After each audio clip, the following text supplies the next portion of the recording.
I made me some nice biscuits with sesame seeds in there. I'm telling you. This remind me back in the old days, sitting on the porch way back in old Selma, Alabama.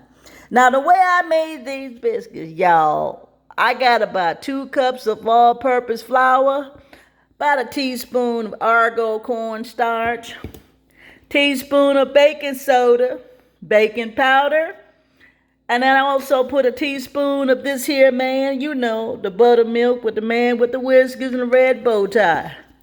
You know what baking powder look like. I just put a little teaspoon of that. And I put some Crisco butter in a bottle of cold water, y'all.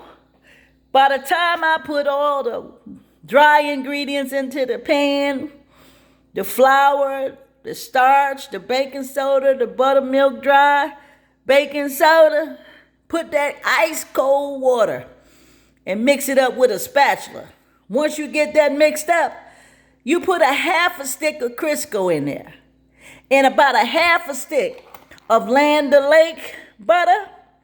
But since these little sticks are so small, you don't need but a whole stick or a half. You could do a half. But I would say because it's Land O'Lake, just go with the whole little baby stick.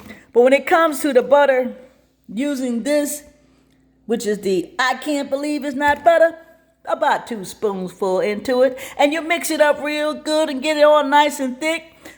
But I almost forgot one thing when it comes to the dry ingredient. You got to put your yeast in there, your baking yeast. I'm sorry. I'll be trying to tell you stuff and then my mind goes, you know, I'm getting old. Sometimes when you're getting old, you remember your recipes and then you got to go back and say, what did I put that in there? Oh, Lord, I forgot to put that in there.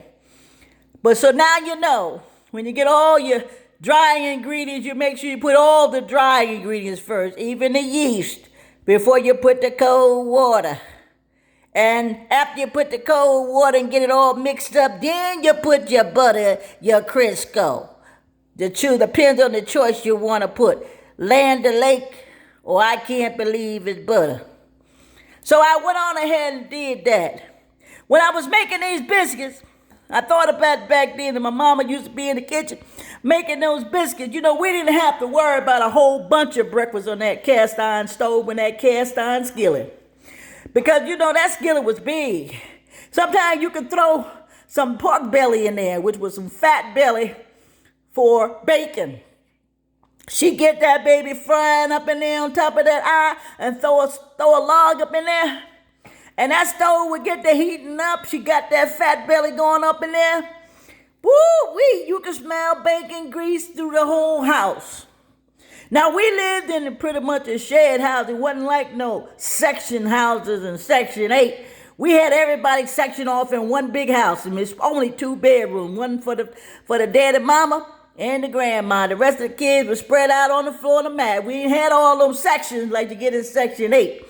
If you got an extra section, boy, you were doing good. You must have been the scholar in the family. Or the best one working on the farm. Or riding a horse in the stall. Let me tell you something, wasn't no sections like that. We all slept top and bottom. It's like you see a chicken package. You got one leg up, one leg down. One leg up, one leg down. Somebody cross a leg, somebody wind up on the mat. Somebody be on the floor of it, hanging with one leg on the mat. But that's how we lived in a 2-bedroom house. So, and then she would make that bacon. I said, ooh-wee. She know it was early in the morning. You know, we were farmers. We didn't have to sit around on our behind all day. She'd get up like 5 in the morning, get that bacon going and put them biscuits together. By the time you get up and you were a kid and you wasn't laboring that much, just doing little house chores, empty bucket, take the pea bucket out, whatever you had to do to the outhouse. She'd give you a biscuit. And the bacon will be about yo long, man. I'm telling you, long as this plate. And then she take a pair of scissors and snip it up. Give you a piece of that bacon, a little dab of eggs.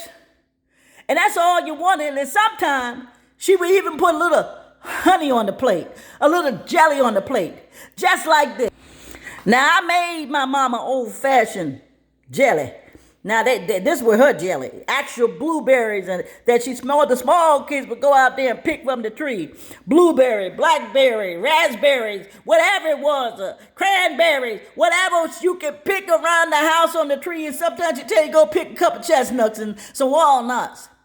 But she'd take that and she pour that dabber on the biscuit. Boy, let me tell you something. That was all I wanted. You could keep the bacon, but when she made that jelly. Now, it's not as thick. You see, I don't want it that thick. She make that jelly. She put all them berries in the skillet, the same cast iron skillet. And it get to cooking. She put some sugar in it, about a cup of sugar. She put a little cinnamon, nutmeg, allspice, ground all-purpose spice, and cinnamon, and the extract. Sometimes she put an almond in it. Back then, we didn't have the almond. We had extract. She put all of that in there and let that thing get the boiling. Boy, ooh-wee.